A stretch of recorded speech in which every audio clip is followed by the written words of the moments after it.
सप्त सिंधूचा अमृत संगम तव चरणी अर्पितो. सप्त सिंधूचा अमृत संगम तव चरणी अर्पितो.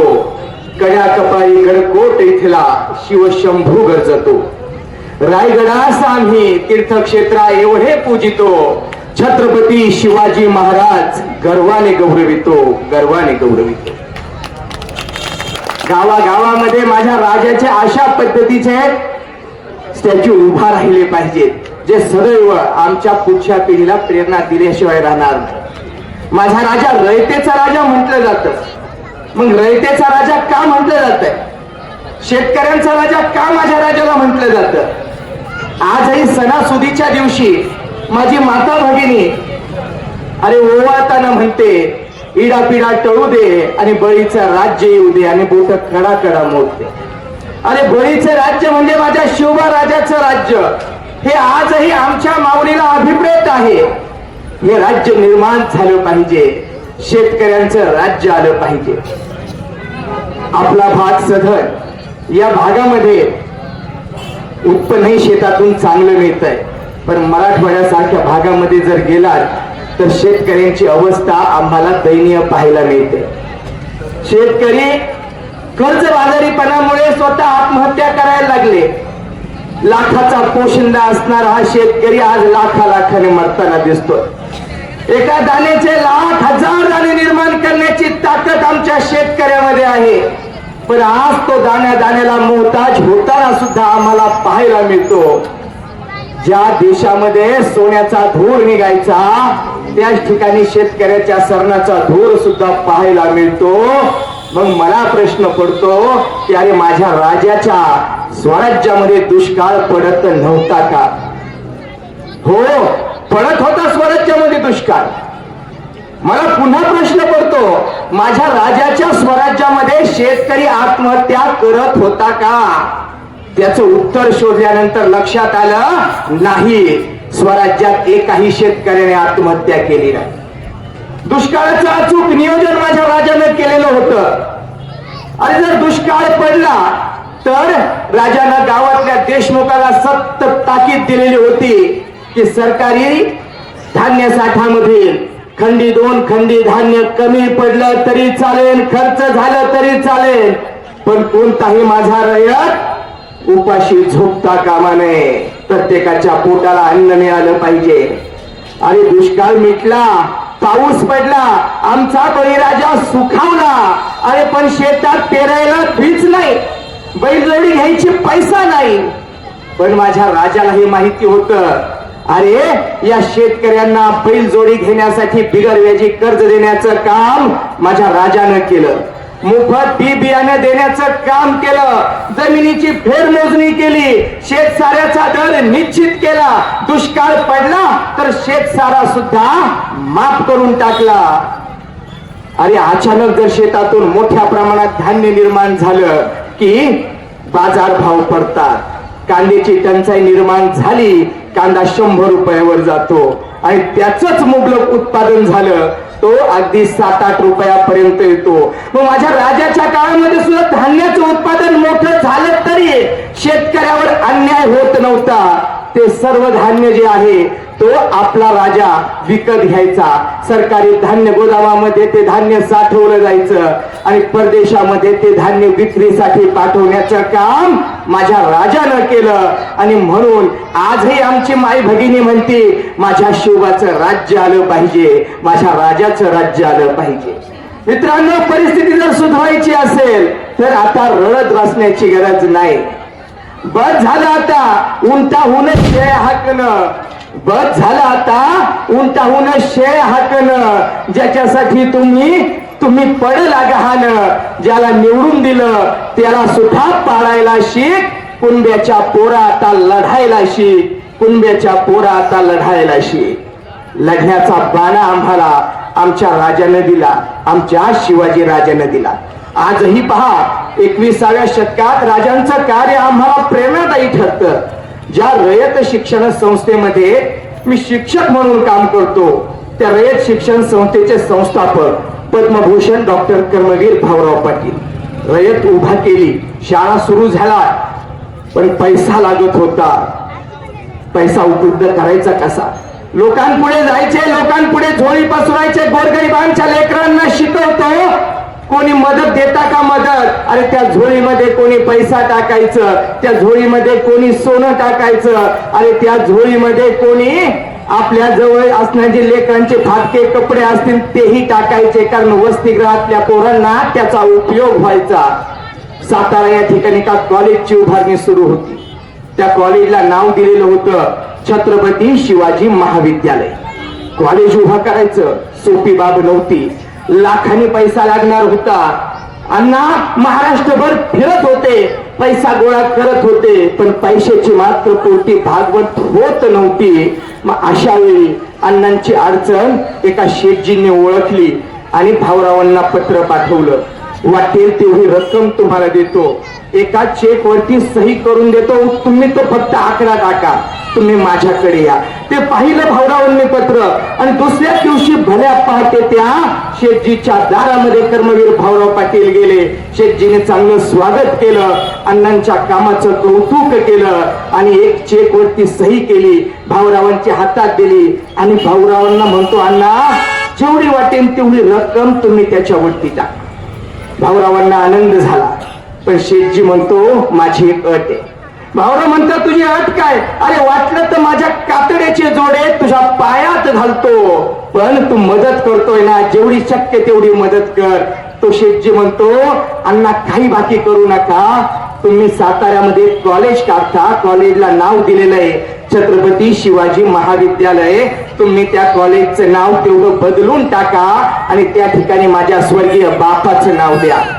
ते ऐकलं भाऊराव पाटलांनी, तळपायाची आग मस्तकापर्यंत गेली, डोळ्यात रक्त संचारलं आणि कडाडले अण्णा, अरे गरज पडली तर जन्म दिलेल्या बापाचं नाव बदलेन, पण कॉलेजला दिलेलं छत्रपती शिवाजी महाराजांचं नाव कदापि बदलणार नाही, कदापि बदलणार नाही. हा इतिहास आहे. जैन धर्मीय असणारे कर्मवीर भाऊराव पाटील, त्यांनी आदर्श मानला कोणाला, माझ्या छत्रपती शिवाजी महाराजांना. सरदार भगतसिंग माहिती असतील तुम्हाला, अरे हे सरदार भगतसिंग 1923-24 साली आपल्या महाराष्ट्रामध्ये आले. काँग्रेसचं अधिवेशन होतं, अकाली दलाचे नेतृत्व म्हणून, पत्रकार म्हणून त्या ठिकाणी ते आलेले. महाराष्ट्रभर त्यांनी पाहणी केली आणि आपला राजा शिवाजी राजाचे रायगडावरती जाऊन त्यांनी दर्शन घेतलं. इन्कलाब जिंदाबाद म्हणून तिथे घोषणा दिली आणि पुढे त्या सॉन्डर्स हा जो वाईट अधिकारी होता त्याची त्यांनी हत्या करून टाकली. पकडलं गेलं, त्यांना तुरुंगात डांबलं गेलं. सरदार भगतसिंग होता, राजगुरू होता, सुखदेव होता, आरोपपत्र निश्चित झालं, ठरली शिक्षा फाशी. 23 मार्च 1931 चा दिवस फासावर लटकवलं जाणार होतं. भगतसिंग, राजगुरू, सुखदेव फासावरती चाललेले, पण जाताना गाणं म्हणताना त्या गाण्यात त्यांनी माझ्या राजाचा उल्लेख केला. ते म्हणतात, जिस चोले को पहन शिवाजी खेले अपनी जान पे, जिस चोले को पहन शिवाजी खेले अपनी जान पे, आज उसी चोले को पहन के निकला, आज उसी चोले को पहन के निकला हम मस्तों का टोला, मेरा रंग दे बसंती चोला, मेरा रंग दे बसंती चोला. आणि इन्कलाब जिंदाबाद म्हणून तो फासावर स्वतःला त्याने लटकावून घेतला. भगतसिंग धर्म कोणता, शीख धर्म, आणि त्या भगतसिंगाने आपला आदर्श कोणाला मानला, माझ्या छत्रपती शिवाजी महाराजांना. नेमकं काय केलं रे या राजाने. माझ्या राजाची लढाई कोणत्या धर्माच्या विरोधात नव्हती, माझ्या राजाची लढाई कोणत्या जातीच्या विरोधात नव्हती, माझ्या राजाची लढाई होती नीतीची अनीतीच्या विरोधात. माझ्या राजाची लढाई होती सत्याची असत्याच्या विरोधात. माझ्या राजाची लढाई होती धर्माची अधर्माच्या विरोधात. माझ्या राजाची लढाई होती स्वातंत्र्याची गुलामगिरीच्या विरोधात. ही लढाई होती लोकशाहीची हुकुमशाहीच्या विरोधात. छत्रपती शिवाजी महाराज एकाएकी राजा झाला नाही रे, एका सर्वसामान्य सरदाराचा पोरगा. शिवबा पासून छत्रपती शिवाजी महाराज हा जो प्रवास आहे साधा सोपा नाही. तो प्रवास ज्यांच्यामुळे घडला ते स्वराज्य संकल्पक शहाजीराजे भोसले आणि आमच्या मासाहेब जिजाऊ. मी म्हणतो आमच्या मासाहेब जिजाऊ जर नसत्या तर छत्रपती शिवाजी महाराज घडलेच नसते. पण आज काय पाहतो 21व्या शतकामध्ये सुद्धा आम्ही आजही स्त्री भ्रूण हत्या केली जाते. आमची जिजाऊ पोटातच फोडली जाते. अरे लखुजी जाधवांच्या घरात माझी जिजा जन्माला आली. लखुजी जाधवांना तर एवढा आनंद झाला, आठवडाभर हत्तीवर बसून साखर वाटली जात होती. माझ्या राजाला सुद्धा 6 मुली होत्या. माझ्या राजानं परस्त्रीला मातेचा दर्जा दिला. आजही पाहतो मी राजांचं नाव घेतलं की ऊर अभिमानाने भरून येतो. त्या स्वराज्याच्या माय माऊलीनं माझ्या राजाला आपला भाऊ मानला, त्या ताईनं राजाला आपला बाप मानला. कारण त्यावेळेची व्यवस्था ही सरंजामशाहीची होती. अरे निजाम यायचा, आदिलशाह सैन्य यायचं, मुघल यायचे आणि आमच्या आया बहिणींना उचलून घेऊन जायचे, अत्याचार केला जायचा. शेतकऱ्यांच्या उभ्या पिकांना आगी लावल्या जात होत्या. हे त्या रयतेनं पाहिलं होतं. अरे पण या राजानं काय करावं? राजानं स्त्रीला मंदिरातील देवाचा दर्जा देऊन टाकला, आदेश देऊन टाकला. आपल्या स्वराज्यातील स्त्रीचं रक्षण करायचं, पण परकीय मुलखामध्ये गेल्यावर सुद्धा त्यांच्याही लेकीबाईला आपल्या लेकीबाईचा दर्जा द्यायचा. अरे समाजात फिरत असताना आज आम्ही वेगवेगळे वृत्तपत्र पाहतो. त्या वृत्तपत्रामध्ये आम्हाला विनयभंगाच्या घटना दिसतात, त्या वृत्तपत्रामध्ये आम्हाला बलात्काराच्या घटना दिसतात, त्या वृत्तपत्रामध्ये आम्हाला हुंडाबळी सारख्या घटना दिसतात. आणि मग मनात प्रश्न निर्माण होतो, अरे हाच आहे का रे जो महाराष्ट्र जिथे परस्त्रीला मातेचा दर्जा दिला जात होता? अरे ज्यावेळी मुघलांच्या बरोबर एका खिंडीमध्ये लढाई झाली, त्या लढाईमध्ये रायबागीन नावाची एक सुभेदार स्त्री पकडली गेली. मावळ्यांनी तिला पकडलं, मुघलांच्या बाजूने ती लढत होती. राजांच्या पुढे तिला पेश केलं गेलं. राजांनी पाहिलं, अरे एक स्त्री पण मुघलांच्या सैन्यामध्ये पण आपलं साम्राज्य वाचवण्यासाठी लढते. माझ्या राजाने तिच्या शौर्याची कदर केली, तिचा योग्य मान सन्मान केला आणि तिला तेवढ्याच सन्मानानं त्या मुघलांच्या छावणीमध्ये पाठवून दिलं. ते रायबागीन म्हणते, या अल्लाह ऐसा फरिश्ता तूने पैदा किया है रे, चाहे तो मेरी उम्र कम कर ले मगर इसे जन्नत दे. म्हणते कोण? शत्रूच्या सैन्यामधील महिला म्हणते. अरे दक्षिणेची मोहीम आटोपली.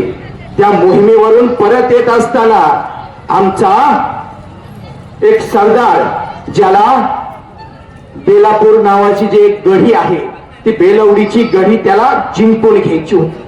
छोटीशी गढी, त्याला वाटलं आता जिंकून घेऊ. 1 दिवस लढा दिला, नाही गढी ताब्यात आली. 2 दिवस नाही गढी ताब्यात आली. तब्बल आठवडाभर संघर्ष करत होता. शेवटी गनिमी कावा आखला आणि त्या गढीमध्ये प्रवेश केला. ती गढी लढवण्याचं काम करत होती सावित्री देसाई नावाची किल्लेदारी. सत्तेनं उन्मत्त झालेला तो सरदार, त्यानं त्या माऊलीचा अपमान केला, तिच्यावर अत्याचार झाला. ती तिथून परागंदा झाली, परत सापडलीच नाही. हा स्वराज्यात आला. याला वाटलं घरी जिंकली, राजा आता कौतुक करीन, मान सन्मान देईल. पण राजांचं हेर खातं चणाक्ष होतं. राजांपर्यंत बातमी पोहोचली होती, स्त्रीचा अपमान झाला हे राजाला समजलेलं होतं. अरे सत्तेनं उन्मत्त झालेला तो सरदार पुढे येतोय आणि राजे आदेश देतात, बांधून टाका साखळदंडामध्ये याला. तो सरदार, ज्याचं नाव होतं सपूजी गायकवाड, तो राजांना विनंती करत होता, हो राज, दुरून का होईना तुमचा मेवणा आहे जी राज, एक डाव माफ करा राज, एक डाव माफ करा. नाही, माझ्या राजानं ऐकलं. डोळे फोडून टाकण्याची शिक्षा दिली आणि माझा राजा कदरला. अरे जर नात्यांचे पदर जर स्वराज्याची कदर करत नसतील तर असे पदर वेळीच छाटलेले बरे. अरे नात्याला सुद्धा माझ्या राजानं त्या ठिकाणी लाथाडून दिलं. तिथे स्त्रीचा सन्मानच झालेला आहे. अरे कल्याणचा सुभेदार, सगळी संपत्ती त्यांनी एकवटली आणि पळून जायला लागला. बरोबर सगळा लवाजमा घेतला. मावळ्यांनी छापा मारला, संपत्ती लुटली.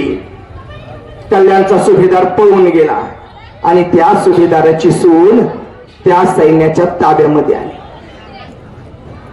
तिला राजांच्या पुढे पेश केलं गेलं. राजांना नजराला दाखवला गेला. हिरे पाहिले राजांनी, माणिक, पाचू, मोती सगळं पाहिलं. एवढा पैसा स्वराज्याच्या कामासाठी मिळणार होता.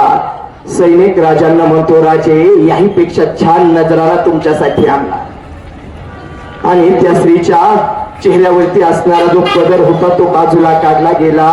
इतकी सुंदर असणारी ती माऊली, पण तिला पाहिलं आणि माझ्या राजाच्या मुखातून शब्द बाहेर पडले, अशीच असते आमुची माता सुंदर रूपमती. किती सुंदर झालो असतो आम्ही, वदले शिव छत्रपती, वदले शिव छत्रपती.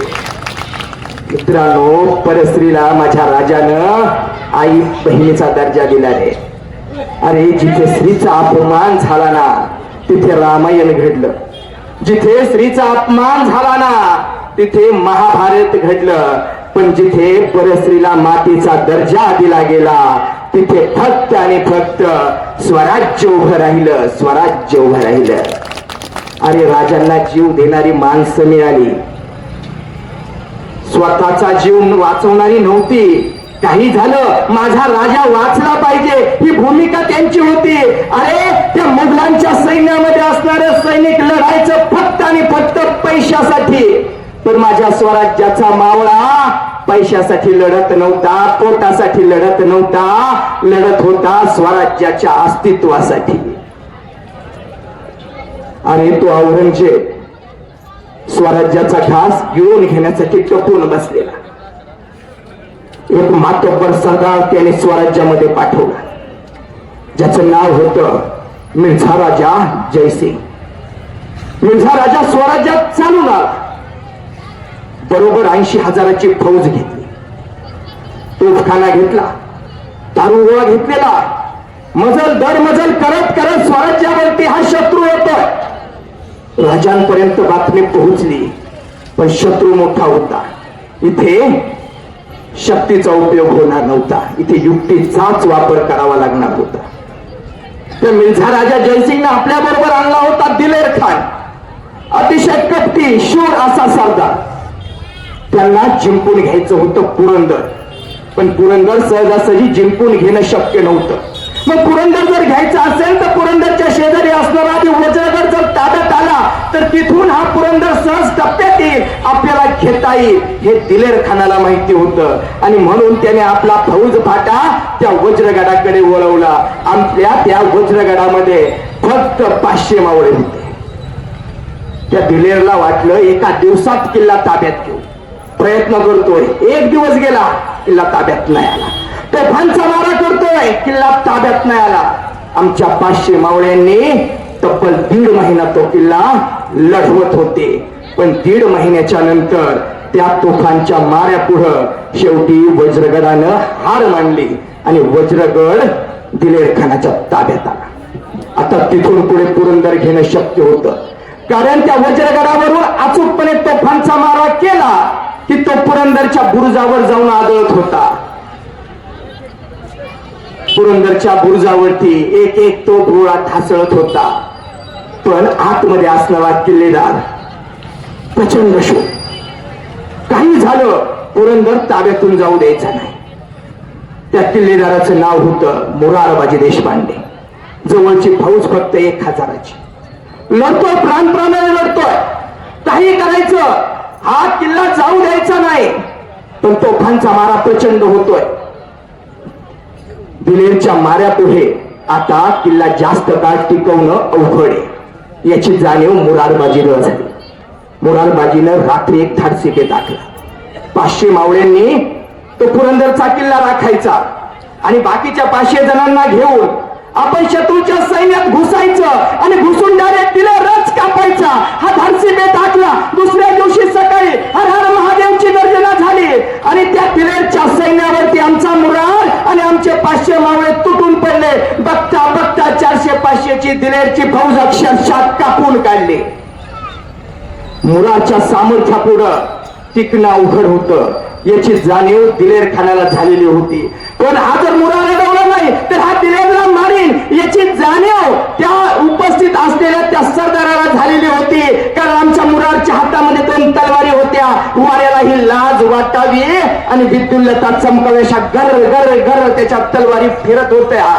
आणि त्या आमच्या मुरारला वेढा घातला गेला. 50 त्या गनिमांनी मध्ये आमच्या त्या मुरारला पकडलं, पण आमचा मुरार कोणाला जवळ येऊ देत नव्हता. गर गर गर तलवार फिरवत होता.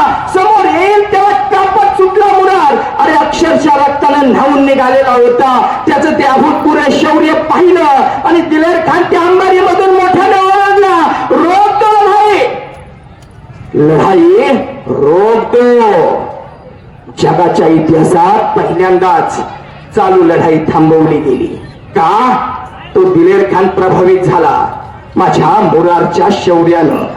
मोठ्याने तिकडूनच ओरडतोय, वा मुरार, तेरा जैसा योद्धा मैंने आज तक नहीं देखा. क्या है उस सिवा के पास?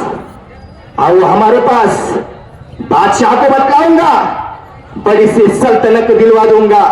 आओ. अरे त्याच्या त्या प्रस्तावावर धुंकला रे आमचा मुरार. तो तुझ्या बादशाहच्या सल्तनतवर आणि तुझ्या बादशाहच्या सरदारकीवर अख्ख्या जगाची जरी जहागिरी तू मला दिली ना, तरी माझ्या राजाच्या वरून मी तुला ओवाळून फेकून देईन रे. असे हिम्मत, उतर खाली आणि धावत सुटला मुरार. समोर येईल तेव्हा कापत सुटला. मुरार नावाचं वादळ थोपवलं अवघड, अवघड नाही, अशक्यच. याची जाणीव दिलेरला झाली. धनुष्यबाण घेतला, बाण काढला, अचूक नेम धरला आणि बाण सोडला. तो बाण वाऱ्याच्या वेगाने आला आणि त्या बाणानं आमच्या मुरारच्या कंठाचाच वेध घेतला. मुरारचं मस्तक धडापासून वेगळं झालं. पण जोपर्यंत शरीरात ऊर्जा होती ना, तोपर्यंत मुरारच्या तलवारी गर गर गर फिरत होत्या. समोर येईल त्याला कापत होत्या.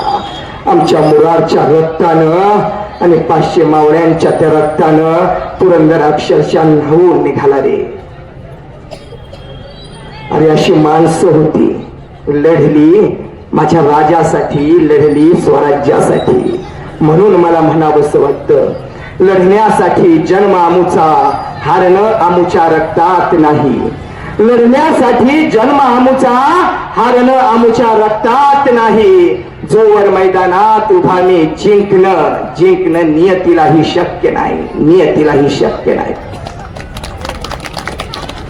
अरे आज जर पाहिलं तर फक्त म्हटलं जातं माझा राजा हिंदूंचा, माझा राजा ठराविक जातीचा. पण मित्रांनो, माझा राजा फक्त हिंदूंचा नव्हता रे. आपला माझा राजा सगळ्या धर्माचा होता, धर्मनिरपेक्ष होता, सगळ्या धर्मांना समान वागणूक देणारा होता. स्वराज्यामध्ये असणारे मावळे काय फक्त आमचे मराठी होते का? नाही. स्वराज्यासाठी लढणारे जे मावळे होते आणि त्याच्यामध्ये मुस्लिम धर्मीय सुद्धा सैनिक होते.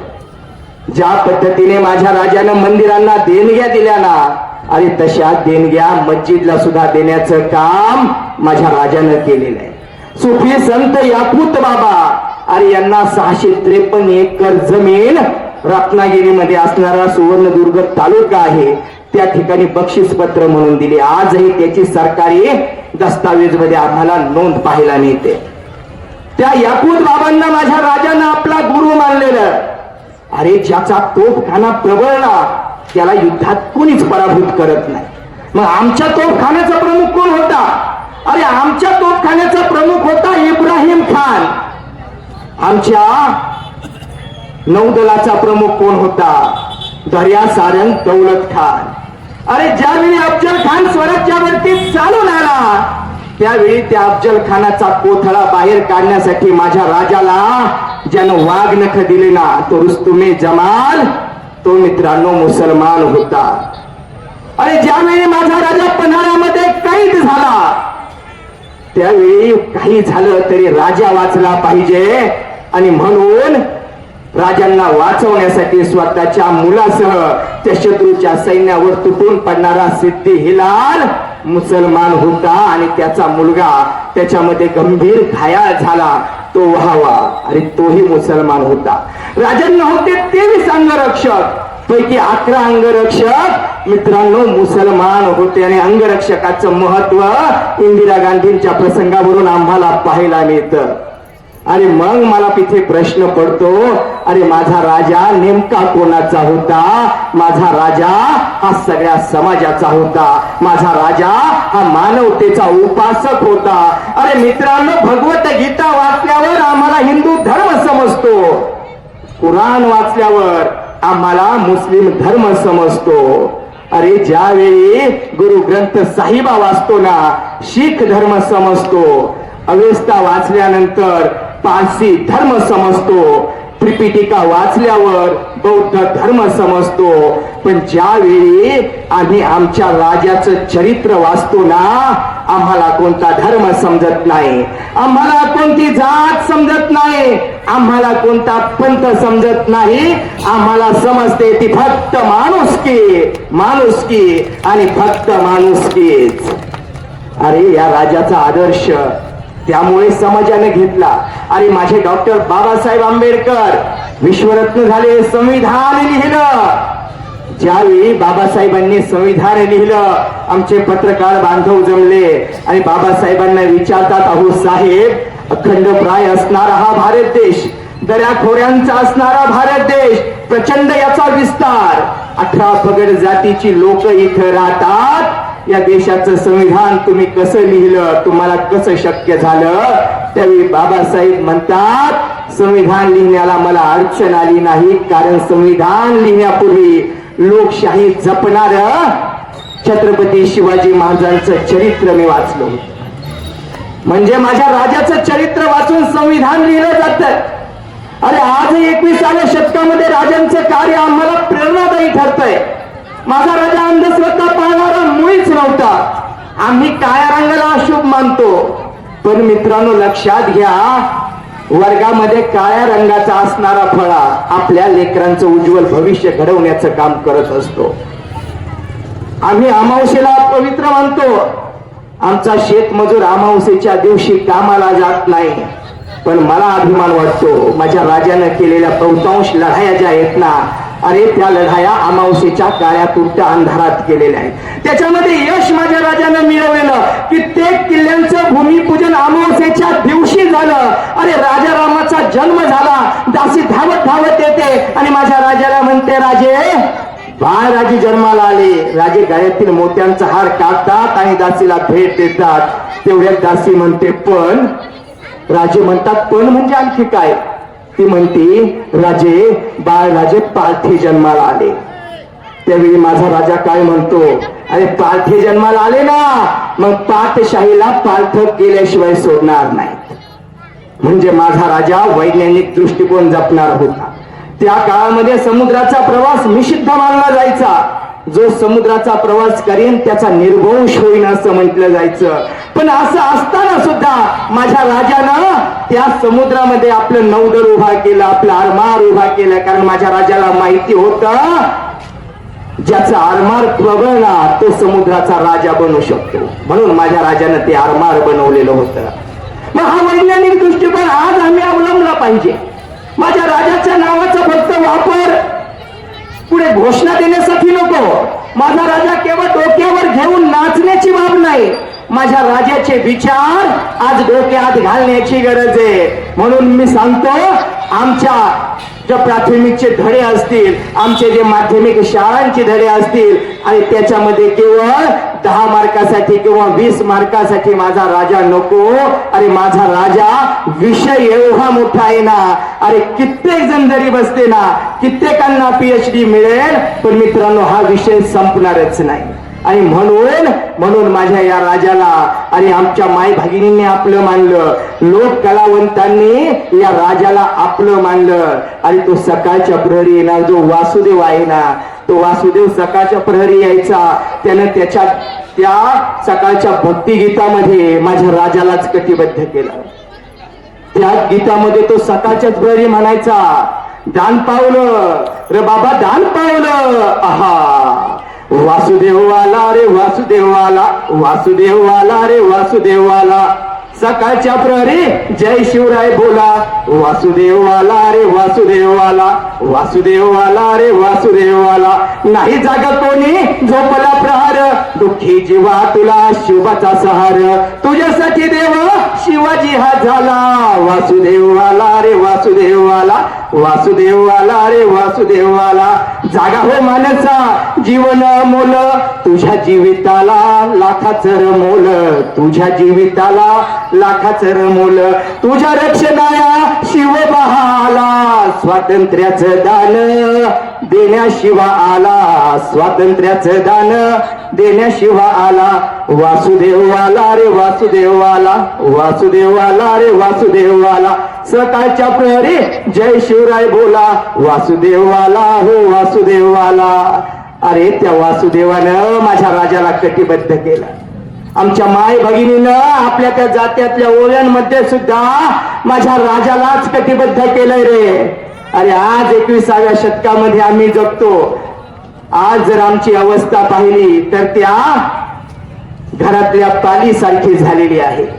मित्रांनो, रात्रभर वेगवेगळ्या प्रकारचे किडे मकोडे खाण्याचं काम ती करते आणि सकाळ होताच उजाडताच महापुरुषांच्या फोटोच्या मागे जाऊन लपून बसते. ही अवस्था समाजामध्ये मित्रांनो पाहायला मिळते. महापुरुषांच्या नावाचा वापर करून आपला स्वार्थ साधला जातो. पण मित्रांनो लक्षात घ्या, अरे महापुरुषांचा विचार आज आम्हाला आचरणात आणण्याची गरज आहे. अरे आमचा तानाजी माणूस रे जातो राजांना भेटायला कशासाठी? एकुलते एक लेकाचं लग्न काढलं म्हणून आवत न द्यायला गेला आणि राजांकडे तांदूळ द्यायला जाणार. आतमध्ये गंभीर विषयावर चर्चा चालू होती. तानाजी आला, विषय थांबला. तानाजी जातो, मासाहेबांच्या हातामध्ये आमंत्रणाचं तांदूळ देतो. जिजाऊ मासाहेबांना ते आमंत्रण दिलं त्याने.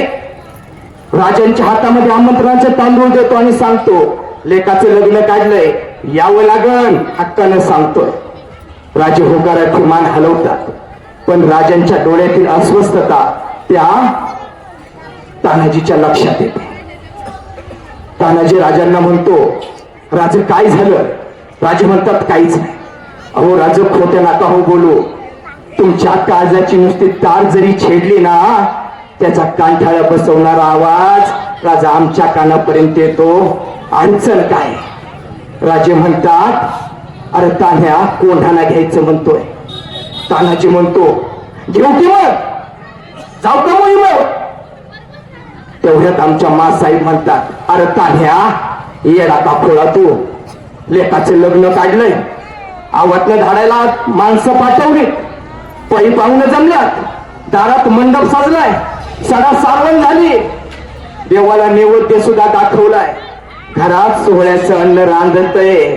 आणि तुला जर मोहिमेवर पाठवलं, वर बापाला जर आम्ही मोहिमेवर पाठवलं तर अरे लोक हसतील की रे राजावर. त्यावेळी आमचा तानाजी म्हणतो, मासाहेब मग तुम्हाला असं म्हणायचंय का की आम्ही लेकाच्या लग्नामध्ये कोपरापर्यंत ओढर येऊस्तवर आमटी भात वाढपायची, नवशेला पांगुट पांघरायचं आणि लग्नात नाचायचं, आणि आमचा राजा कुठं मोहिमेवर? अहो मासाहेब, हे जर लोकांना समजलं ना, लोक आमच्यावर हसणार नाही. तो मासाहेब, लोक आमच्या तोंडात शेण घालते, मासाहेब शेण घालते. मला जाऊ द्या मोहिमेवर. माझा राजा म्हणतो, अरे तान्ह्या आधी लगीन रायबाचं कर, मग पुढचं पुढं पाहू. तानाजी म्हणतो, नाही राजा, आधी लगीन कोंढाण्याचं आणि मग माझ्या रायबाचं. द्या मला बेल भंडारा. राजांच्या हातून अक्षरशः बेल भंडारा त्या तानाजीनं घेतला आणि गेला मोहिमेवर. उधळला भंडारा, झाला येळकोट. अरे पराक्रमाची शर्थ केली, कोंढाणा ताब्यात आला. पण आमचा तानाजी मात्र कायमचा निघून गेला. अरे किती निष्ठा म्हणावं लागेल. माहितीये, मोहिमेवर गेल्यावर मृत्यू अटळे, पण तरी माग हटला नाही. का? अरे स्वराज्य माझा राजा मिळवतोय ना. राजा स्वतःसाठी नाही मिळवत, माझ्यासाठी मिळवतोय. आणि जर माझ्या जीवाचं काही बरं वाईट झालं ना, तर माझ्या अख्ख्या घराला बापाचं प्रेम हा राजा देईल, माझ्या घराला उघड्यावर पडू देणार नाही. हा विश्वास त्या तानाजीला होता रे. म्हणून माणसं मरायला आणि शत्रूला कापायला तयार होत होती. अरे शेवटी तो आनंदाचा दिवस आला. ज्याचं स्वप्न सगळ्या रयतेनं पाहिलेलं होतं. अरे 16 होता दिवस होता 6 जून 1674. स्वराज्याचा राज्याभिषेक. सर्वत्र आनंदी आनंद झालेला. प्रत्येक जण त्या सोहळ्यासाठी उपस्थित होता. साई होता, माई होता, कोळी, तेली, तांबोळी, लोहार, सुतार, महार, मान, चंबार, मराठा, धनगर, रामोशी, हिंदू, मुस्लिम, शीख, इसाई सगळी त्या सोहळ्यासाठी उपस्थित होते. कारण माझा शिवबा आता छत्रपती होणार होता. रायगड अक्षरशः सजवून टाकलेला होता. रांगोळ्या काढलेल्या, सडा सारवण केलेली. आणि पहाटेच्या वेळी माझे राजे मासाहेब जिजाऊंच्या बरोबर त्या दरबारामध्ये येतात. आणि दरबारात आल्यानंतर त्या सिंहासनावर विराजमान होण्यासाठी माझा राजा चाललाय. पण चालत असताना अरे पायरीवर पाय टाकणार तेवढ्यात माझा राजा थांबला. अस्वस्थ झाला माझा राजा. राजांना आठवला शिवाकाशीत. अरे त्या शिवाकाशीतनं रक्त सांडलं ना म्हणून स्वराज्य उभं राहिलं. दुसऱ्या पायरीवर पाऊल टाकणार माझा राजा. अरे माझ्या राजाला आठवला तो मुरारबाजी आठवला रे. तिसऱ्या पायरीवरती चढणार माझ्या राजाच्या पुढे तान्हाजी उभा दिसला. पावलं टाकत होता. पावलं टाकत असताना एक एक खर्ची पडणारा मावळा माझ्या राजाला आठवत होता. गोरखिंडीमध्ये उभा असणारा माझा बाजी आठवला. तो बाजीने राजाला ठणकावून सांगितलं होतं, राजा लाख मेले तरी चालतील राज, पण लाखाचा पोशिंदा जगला पाहिजे, स्वराज्याचा बाप जगला पाहिजे. बाजी तिथे धारातीर्थी पडला. अरे एका धन्यानं आपल्या सेवकांप्रती व्यक्त केलेली ती कृतज्ञता म्हणावी लागेल. अरे त्या शहाजहाननं आपल्या पत्नीच्या स्मरणार्थ ताजमहल बांधला, पण बांधणाऱ्या मजुरांचे हात तोडून टाकले होते. का? परत कुठे ताजमहल बांधला जाऊ नये म्हणून. आणि इथे माझं स्वराज्य उभं करणारे, रायगड राजधानी निर्माण करणारे जे सेवक आहेत ना, त्या सेवकांच्या आयुष्याचं सोनं केलं. उभारणारा हिरोजी इंदुलकर त्याच रायगडाच्या एका पायरीवरती नाव टाकलं. आजही जा रायगडावर पाहायला मिळेल हिरोजी इंदुलकरचं नाव टाकलेलं. सेवेसाठी तत्पर हिरोजी इंदुलकर. हा सन्मान माझ्या राजाने दिला. भावना विवश झालेले राजांना धीर देतात मासाहेब. शेवटी त्या सिंहासनापर्यंत माझा राजा पोहोचला. सिंहासनावरती विराजमान झाला. राजांच्या डोक्यावर छत्रपतींचा टोप चढवला गेला. आतापर्यंत माझा सह्याद्री दिल्लीच्या तख्ताकडे मान झुकूनच पाहत होता, मुजराच करत होता. पण आता हाच सह्याद्री त्या दिल्लीच्या तख्ताकडे छाती अभिमानाने कोण पाहत होता, ताठ मानाने. कारण आता माझा शिवबा छत्रपती झाला होता. सह्याद्रीच्या कड्या कपारीमधून अरे स्फुल्लिंग पेटलं आणि महागर्जना झाली. आस्ते कदम, आस्ते कदम, आस्ते कदम. महाराज गणपती, गजपती, प्रजापती, अष्टप्रधान वेष्टित, प्रौढ प्रताप पुरंदर, क्षत्रिय कुलवतंस, राजाधिराज, योगीराज, महाराज छत्रपती शिवाजी महाराज की, छत्रपती शिवाजी महाराज की. माझा राजा छत्रपती झाला. आतापर्यंतचा इतिहास होता राजा राणीच्या पोटी जन्माला आलेला हाच वंश परंपरेने राजा व्हायचा. पण तो इतिहास बदलला माझ्या राजानं. एका सर्वसामान्य सरदाराचा पोरगा आज राजा झाला होता, छत्रपती झालेला होता. ही बातमी त्या दिल्लीच्या बादशहापर्यंत पोहोचली. औरंगजेब घाबरला होता. अरे एवढासा असणार हे स्वराज्य, पण ते स्वराज्याचा एक तुकडा सुद्धा आपल्याला जिंकून घेता आला नाही. अस्वस्थ झालेला. सगळ्या शहाजाद्यांना बोलावलं. शहाजादे बसले. औरंगजेब तिथे समोर बसलेला आणि त्या शहजाद्यांना म्हणतो, शहजादो, ये सब फिजूल है शहजादे, ये सब फिजूल है शहजादे।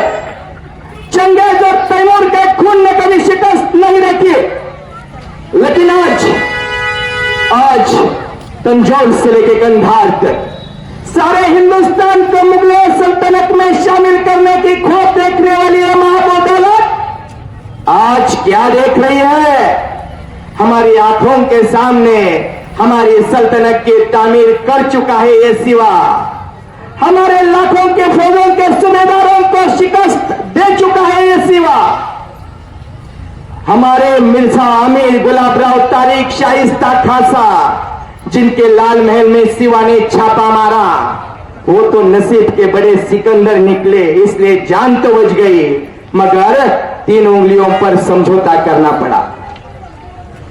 ये हमारे सूरत से खूबसूरत हिदायत खान, जिनके सूरत पर जब सिवा ने छापा मारा ना, वो दुम दबा के भाग निकले।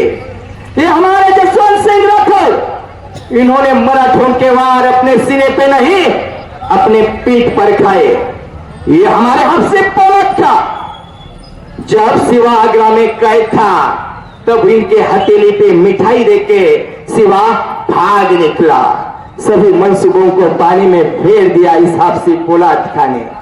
ये हमारे मुन्ने, अफगान, पठान सबको पछाड़ रखा सिवा ने, मगर शहजादे, औरत का नाच और शराब इस सिवा को कभी पता था ही नहीं। इसने मजबूत किले बनाए, इसने मजबूत जमीर के लोग पैदा किए।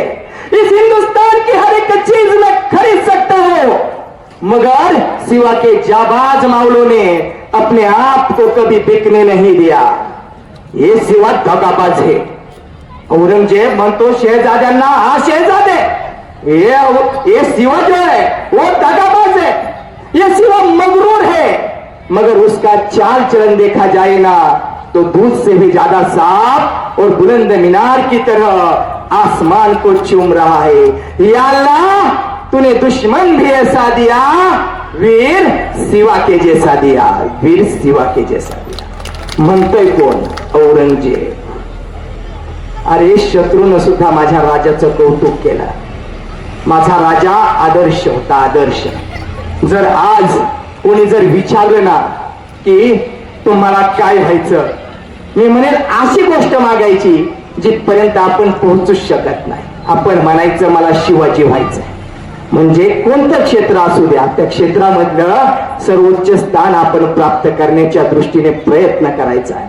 आणि स्वातंत्र्याचा काळ, ज्यावेळी महायुद्ध सुरू झालेलं होतं, पहिलं महायुद्ध, आणि इंग्रजांना सैन्याची आवश्यकता होती, पण आमचे तरुण त्या सैन्यामध्ये सहभागी व्हायला तयार नव्हते, कारण इंग्रज आपल्यावर राज्य करत होते। पण इंग्रजांना एक आयडिया माहिती होती की या राज्यातला तरुण, या देशातला तरुण आपला आदर्श मानतो छत्रपती शिवाजी महाराजांना। मग इंग्रजांनी पत्रकं काढली आणि त्याच्यामध्ये लिहिलं की आपल्याला शिवाजी महाराजांनी निर्माण केलेलं स्वराज्य वाचवायचंय, सैन्यात सामील व्हा। त्या फुलथापांना आमचं तरुण बळी पडला आणि त्या सैन्यामध्ये दाखल झाला। त्या युद्धामध्ये इंग्रजांना विजय मिळाला। मित्रांनो, अशीच अवस्था आजही आम्हाला समाजामध्ये पाहायला मिळते। आणि माझ्या महाराजांचं नाव घेऊन पद, प्रतिष्ठा, सन्मान सर्व मिळवलं जातं, पण माझ्या राजाने जो मार्ग दाखवून दिला ना, त्या मार्गावर अजूनही माणसं चालत नाही। अरे राजांचं नाव एखाद्या रस्त्याला देणं खूप सोपं आहे, पण राजाने दाखवून दिलेला जो मार्ग आहे ना, त्या मार्गावर चालणं सुद्धा मित्रांनो खूप अवघड आहे रे, खूप अवघड आहे। आजही दंगली घडतात, दंगली घडल्या, प्रचंड हानी होते। अरे महापुरुषांच्या नावाचा वापर दंगलीमध्ये केला जातो। 1984 साल भिवंडीमध्ये दंगल घडली। कशामुळे घडली त्याची शोधाशोध करण्याची गरज नाही, तत्कालीन व्यवस्थेने ते काम चोखपणे पार पाडलेलं आहे। दंगल सुरू होती हिंदू आणि मुस्लिमांची, संचारबंदी लागू केलेली भिवंडी परिसरामध्ये, पोलिसांचा फौज फाटा, आर्मी बोलवलेली, बाहेर कोणी चीट पाखरू सुद्धा दिसत नव्हतं, पण एका घरामध्ये मात्र अस्वस्थता होती। वेळ रात्रीची होती. घरातली आजी बाहेर यायची, वरून खाली पाहायची, कोणी मदतीला दिसतंय का पाहायची, पुन्हा घरात यायची. तिची लेक जिचे दिवस भरलेले होते आणि कधी बाळंतीण होईल भरोसा नव्हता, तिला दवाखान्यात नेण्याची आवश्यकता होती. ती त्या प्रसव वेदनानं विव्हळत होती आणि आजी बाहेर यायची, इकडे तिकडे मदतीसाठी पाहायची, पण रस्त्यावरती मदतीला कोणीच नव्हतं. शेजाऱ्यांच्या दरवाजाची कडी वाजवते आणि म्हणणारे उघडणारे दार, माझ्या लेकीला दवाखान्यात न्यायचे, मदत करा ना. पण कोणीच मदतीला तयार नव्हता, कारण माहिती होतं बाहेर जर गेलो आणि हल्ला झाला तर तिथे आपण मारले जाऊ. लेकीला तर तीव्र प्रसव वेदना होत आहे. शेवटी आजीनं मन खंबीर केलं, लेकीला घेतलं आणि हळूहळू चालत रस्त्यावर आली. रस्त्यावर मदतीची वाट पाहत होती, पण अचानक कुठून तरी आवाज यायचा, हर हर महादेव. तो आवाज विरला जात नाही की तोपर्यंत आवाज यायचा, दिन दिन दिन. अरे आजीला याचं काहीच घेणं नव्हतं रे. आजीला फक्त लेक वाचवायची होती आणि लेकीच्या पोटात असणारं बाळ वाचवायचं होतं. एखादी गाडी यायची, आजी हात करायची, ती आजीला पाहिल्यानंतर गाडीवाला वेग आपला कमी करायचा, परिस्थिती पाहायचा. पण त्याला वाटायचं दंगलखोरांची काही जर चाल असते आणि यात जर आपण अडकलो तर इथं आपण मारले जाऊ. पुन्हा गाडीचा वेग वाढायचा, गाडी निघून जायची. आणि लेक तर आता अक्षरशः त्या वेदनेनं रस्त्यावरती लोळायला लागली. तिच्या त्या वेदना त्या आजीला आता पाहवत नव्हत्या. एक दुरून गाडी येताना दिसली. आजीनं ठरवलं या गाडीला आडवं थांबायचं नाही, थांबलं तर त्याला खुशाल व्हायचं, धडकून मला मारून जा. पण काही केला ते प्रयत्न करायचा आणि गाडी वेगात येते. आजी रस्त्याला आडवी थांबली, हात तिने पसरवलेले मदतीची याचना करते. ब्रेक मारला, कर दिशी आवाज झाला, गाडी थांबली. गाडी थांबली आणि गाडी पाहिल्यावर आजी पुरतीच घाबरली. गाडीचा रंग होता हिरवा, गाडीला झेंडा सुद्धा होता हिरवा. अरे याच्यात जर कोणी हल्लेखोर असेल, इथं आपल्याला मारल. आजीला वाटलं पळून जावं, पण लेकीची अवस्था अशी होती तिला घेऊन पळणं सुद्धा अवघड होतं. अरे त्या गाडीची काच खाली घेतली गेली, आजीच्या कानावर काहीतरी गाणं पडलं. तर माणूस भला होता रे, गाडीतून उतरला, परिस्थिती पाहिली, त्या ताईला गाडीत बसवलं, आजीला बसवलं. गाडी सुसाट वेगाने जाते. 5 मैलावर असणाऱ्या दवाखान्याच्या बाहेर गाडी थांबते. त्या ताईला दवाखान्यात नेलं जातं, तिची सुखरूप डिलिव्हरी होते. तो माणूस तिथून गाडीत बसतो, आपल्या घरी जातो. रात्रभर विचार करतो, रात्रभर विचार करतो, पण उत्तरच सापडत नाही. शेवटी सकाळी उठतो, दवाखान्यात जातो. दवाखान्यात पाहिलं बाळाला, आणि ते बाळ त्याच्याकडे पाहून खुदकन हसलं, जणू उसे बचाने वाला फरिश्ता आया था. तो मुस्लिम माणूस त्या आजीला म्हणतो, माझी एक सवाल दिमाग में गूंज रहा है, बाहर दंगल शुरू थी हिंदू और मुस्लिम की, आप हिंदू मैं मुस्लिम, यदि दिमाग में आता तो वही बीच सड़क में तुम माँ बेटियों को काट डालता, किसी को कानों कान खबर तक नहीं होती, फिर तुम किस विश्वास से मेरी गड्डी में बैठे. त्यावेळी त्या आजीनं खूप छान उत्तर दिलं.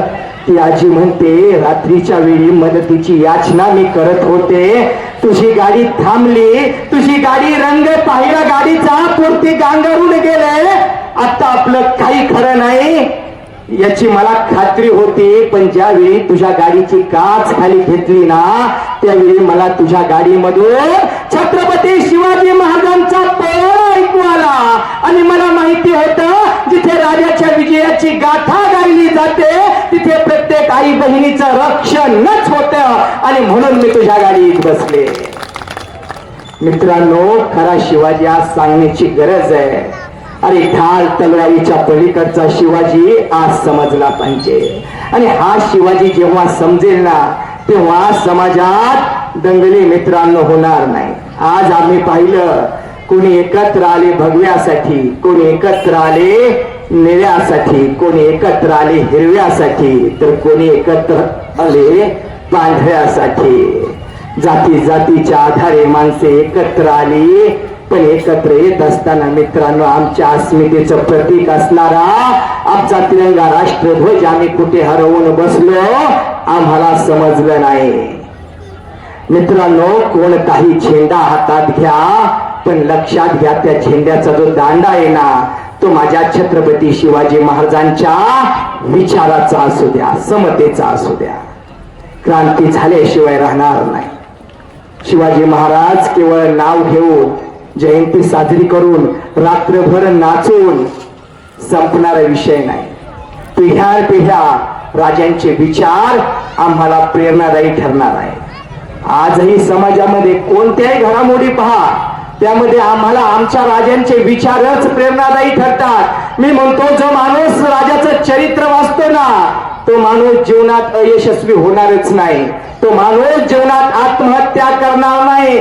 पण अपयश आले की आम्ही खचतो आणि त्यावेळी शेवटी आत्महत्येचा सुद्धा मार्ग अवलंबला जातो. मग मला प्रश्न पडतो, अरे माझ्या राजाला जीवनात अपयश आलं होतं का? आलं होतं अपयश, आलं होतं. औरंगजेबाबरोबर पुरंदरचा तह करावा लागला, 23 किल्ले द्यावे लागली, त्याच्या भोवतालचा वार्षिक 5 लाख होऊन उत्पन्नाचा प्रदेश द्यावा लागला. हे माझ्या राजाला आलेलं अपयशच होतं. अरे पण त्या अपयशाला माझ्या राजाने आपली ताकद बनवली, सिंहावलोकन केलं, योग्य नियोजन केलं आणि ज्यावेळी परिस्थिती आवाक्यात आली ना, त्यावेळी 23 किल्ले एका झटक्यात घेतले आणि आमचं स्वराज्य निर्माण केलं. ही प्रेरणा आम्ही आमच्या राजाकडून घेण्याची गरज आहे. आज आमची जी तरुण मुलं आहेत, वेगवेगळ्या स्पर्धा परीक्षांचा अभ्यास करतात आणि त्याच्यामध्ये सुद्धा मित्रांनो अपयश आलं तरी आमचा आदर्श असला पाहिजे. माझा शिवाजी राजा हाच आदर्श असला पाहिजे. आज जर समाजात विषमता फोफावण्याचं काम केलं जात आहे, आज समतेच्या विचारांचे प्रचारक आम्हाला कमी पाहायला मिळतात. अरे मी तर म्हणतो, या विषमतेच्या वृक्षांची सगळी पानगळ झाली पाहिजे आणि त्या वृक्षाला समतेच्या विचारांची फुलं आली पाहिजे. हे समता पसरवण्याचं काम आम्हाला करायचंय. एक जंगल होतं मित्रांनो, जाताना शेवटचा प्रसंग सांगतो. दोस्तों, एक जंगल था, उस जंगल में लग गई आग, मच गई भागम भाग. कोई आता था, उस आग के फोटो निकालता था, वो फोटो एक साथ फेसबुक पर शेयर करता था. कोई आता था, केवल हाथ पर हाथ थमाए बैठे उस आग को देखता रहता था. तो कोई आता था, उस आग में वालू डालता था. वहां पर ठीक छोटी सी चिड़िया वो जाती थी, चोंच में पानी भरकर लाती थी, उस आग में डालती थी, फिर जाती थी, चोंच में पानी भरकर लाती थी, उस आग में डालती थी. यह देख रहा था पेड़ पर बैठा हुआ एक कौवा. वो कौवा बोला, अब यो चिड़िया रानी, तुम इतनी सी, तुम्हारी चोंच इतनी सी, उसमें बिकता पानी भी इतना सा, तुम्हारे लाख कोशिश के बावजूद भी ये आग नहीं बुझ पाएगी, फिर तुम ये नाकामयाब कोशिश क्यों कर रही हो? तब वह चिड़िया बोली, हाँ कौवे दादा, मुझे पता है मेरे लाख कोशिश के बावजूद भी ये आग नहीं बुझ पाएगी, मगर जब कभी सालों के बाद, बरसों के बाद इस आग का इतिहास लिखा जाएगा, तब मेरा नाम आग देखने वालों में नहीं, आग बुझाने वालों में होगा. आग बुझाने वालों में होगा. मित्रांनो, समाजाला आज जी विषमतेची आग लागलेली आहे ना, जी जातीयतेची आग लागलेली आहे ना, जी धार्मिकतेची आग लागलेली आहे ना, ती जर विझवायची असेल ना, तर माझ्या राजांच्या विचारांचा जागर महाराष्ट्राच्या नव्हे, देशाच्या कानाकोपऱ्यापर्यंत झाला पाहिजे.